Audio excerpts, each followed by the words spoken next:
Assalamualaikum warahmatullahi wabarakatuh.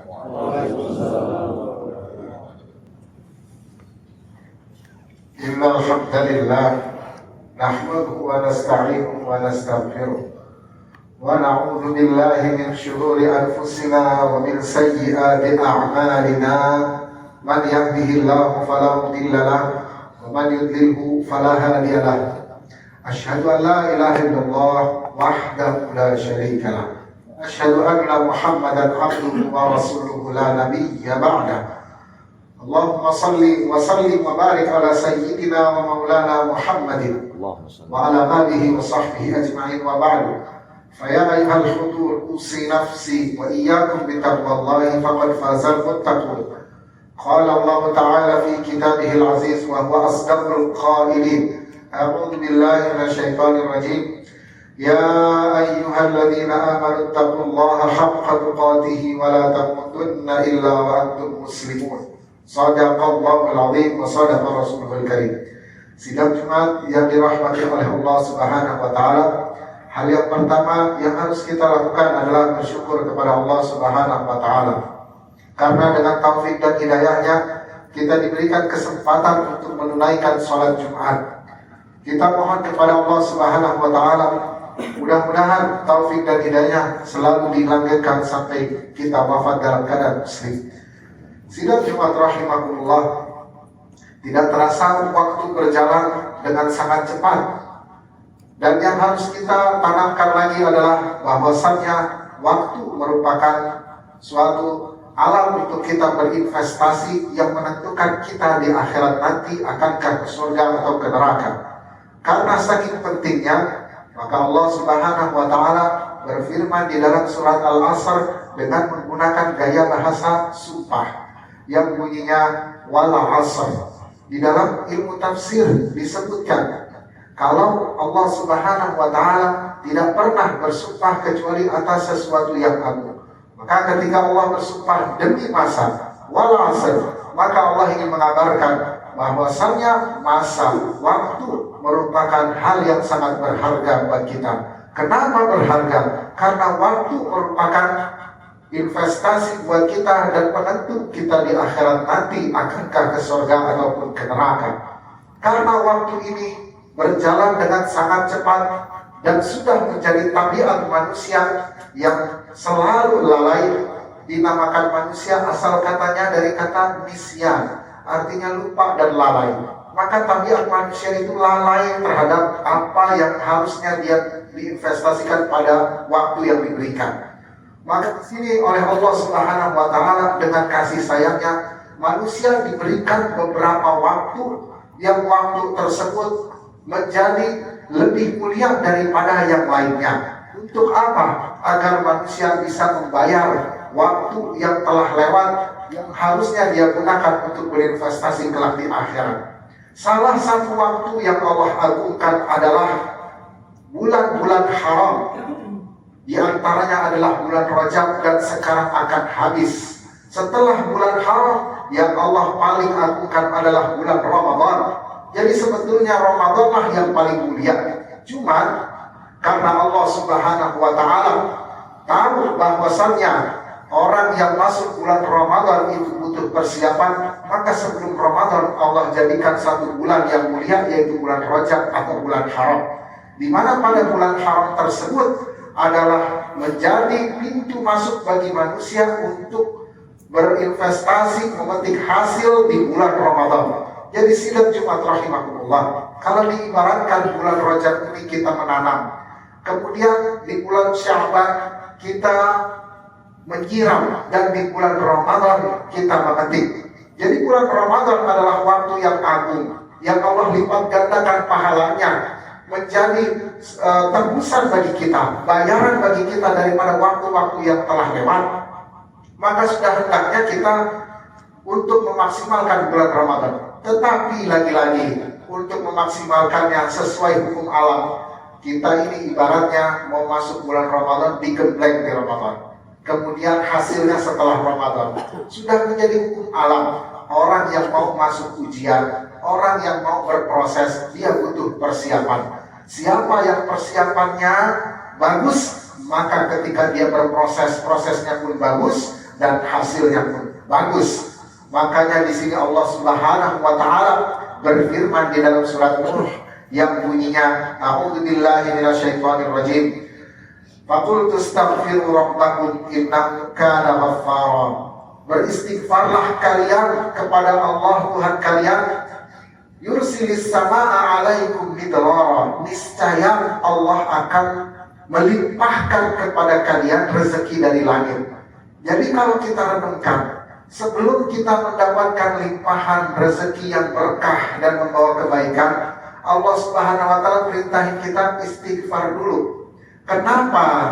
Karena kita ini mempunyai jiwa yang kotor. Jiwa yang kotor tidak layak menerima anugerah dari Allah Subhanahu wa taala. Maka kita hendaknya mensucikan dulu jiwa kita, baru nanti rahmat Allah, cahaya Allah akan datang.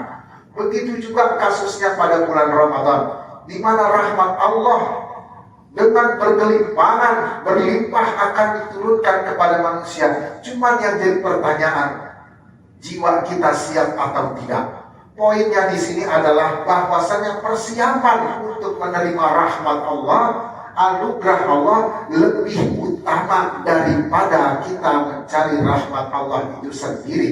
Karena tidak akan datang rahmat itu kepada jiwa yang masih kotor, kepada jiwa yang masih harus dibersihkan. Maka persiapan yang paling pertama untuk menyambut bulan Ramadan adalah kita sucikan jiwa kita dulu sebelum kita berbuat yang lain. Bagaimana cara mensucikannya? Pertama adalah dengan kita banyak beristighfar kepada Allah, mengingat bahwasannya kita sudah banyak lalai, mengingat bahwasannya kita sudah banyak kufur nikmat. Dan persiapan ini, istighfar, adalah sesuatu yang penting. Kalau kita mungkin bertanya, kenapa setiap Ramadan kok hasilnya gak maksimal? Kenapa kita hanya bertakwa di bulan Ramadan? Padahal intinya adalah kalau kita setelah Ramadan menjadi lebih baik, itu artinya berhasil. Kalau kita merasa kenapa tidak berhasil, maka hendaknya kita bertanya kepada diri kita sendiri dulu. Apakah saya sudah sempurna dalam persiapan menuju bulan Ramadan atau tidak? Atau bahkan besok Ramadan dan saya baru ingat malam ini, lantas bagaimana mau maksimal mendapatkan rahmat Allah? Maka jangan salahkan Allah, jangan salahkan Rasulullah, tapi salahkan diri kita sendiri. Kadang memang sifat manusia seperti itu, tidak mau disalahkan. Kadang-kadang kita mengeluh, kenapa doa kita tidak terkabul? Kadang kita mengeluh, kenapa rahmat Allah tidak juga turun? Mungkin kita akan bertanya dan begitu dengan mudah, tapi sulit bagi kita untuk kembali ke diri kita. Apakah diri saya sudah siap untuk mendapatkan itu atau belum? Inilah yang sulit oleh manusia ditanyakan kepada dirinya sendiri. Merasa dirinya sudah bisa, merasa dirinya sudah hebat, merasa dirinya sudah segalanya. Kemudian lantas menyalahkan Allah, menyalahkan Islam, menyalahkan Rasulullah, seakan-akan Allah tidak pernah menepati janji. Padahal Allah Subhanahu wa taala selalu menepati janji selama orang tersebut memenuhi syaratnya. Apa syaratnya? Dia harus mampu, dia harus pantas dulu menerima rahmat Allah. Pantas atau tidak? Bagaimana dia mau dilimpahkan rahmat yang begitu hebat sementara belum ada istighfar, sementara belum ada suci jiwanya? Kalau diibaratkan air sungai yang kotor, ketika cahaya matahari menyinari, maka cahaya itu tidak akan tembus masuk, dan kalaupun masuk tidak akan terlihat. Ketika airnya disaring menjadi bersih, maka cahaya itu terlihat tembus ke dalam diri. Itulah yang diibaratkan bagaimana Allah melimpahkan rahmat. Maka sidang Jumat rahimakumullah, langkah pertama dalam kita menyiapkan bulan Ramadan adalah kita banyak-banyak beristighfar, banyak bermuhasabah diri terhadap apa? Terhadap dosa kita terhadap Allah Subhanahu wa taala, terhadap kita sudah kufur nikmat, terhadap kita sudah melalaikan waktu yang menjadi nikmat terbesar. Yang kedua adalah Allah Subhanahu wa taala tidak akan menerima amal seseorang kalau masih ada hak pada orang lain. Disebutkan bahwasanya nanti nisfu Sya'ban orang-orang semua akan diampuni kecuali yang memutuskan tali silaturahmi. Tali silaturahmi adalah jalinan persaudaraan sesama saudara kita, paman, ibu, ayah, anak, cucu, itu adalah silaturahmi. Kalau kita pernah putus, maka janganlah kita malu untuk segera minta maaf terlebih dahulu. Karena untuk memaksimalkan pada bulan Ramadan, jangan sampai kita masuk ke dalam bulan Ramadan tapi kita masih ada dendam dengan saudara kita. Kita masih ada mutus hubungan silaturahmi dengan paman kita, ayah ibu kita, anak kita. Maka ini adalah hal yang penting untuk kita lakukan. Yang ketiga adalah jangan lupa kita untuk selalu bersalawat kepada Nabi Muhammad SAW. Kenapa? Karena semua yang kita rasakan berupa rahmat, nikmat Islam tidak akan kita rasakan tanpa wasilah Nabi Muhammad SAW.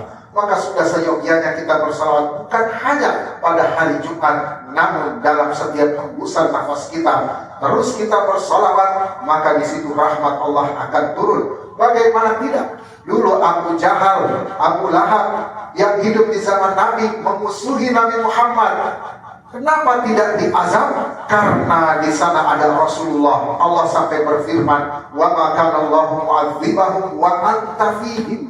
Tidaklah Allah mengazab mereka, Abu Jahal dan kawan-kawan, sementara engkau wahai Nabi Muhammad ada di antara mereka. Jadi orang kafir saja azabnya ditunda karena ada Nabi Muhammad SAW. Maka kita seorang muslim yang selalu hidupnya bersama Nabi Muhammad SAW dengan bersolawat, insya Allah segala mara bahaya bencana akan disingkirkan oleh Allah Subhanahu wa Ta'ala. Aqulu qawli hadza wa astaghfirullah li wa lakum wa Allah ta'ala wa antum muqinuna bil ijabah. Innal hamdalillah nahmaduhu wa nasta'inuhu wa nastaghfiruh wa na'udzu billahi min shururi anfusina wa sayyiati a'malina. Man yahdihillahu fala mudilla lahu wa man yudlilhu fala hadiya lahu. Asyhadu an la ilaha illallah wahdahu la syarika lahu wa asyhadu anna Muhammadan abduhu wa rasuluhu la nabiyya ba'dahu. Allahumma shalli wa sallim wa barik ala sayyidina wa maulana Muhammadin wa ala alihi wa sahbihi ajma'in wa ba'du. Fa ya ayyuhal hudur, usi nafsi wa iyyakum bi taqwallah faqad fazal muttaqun.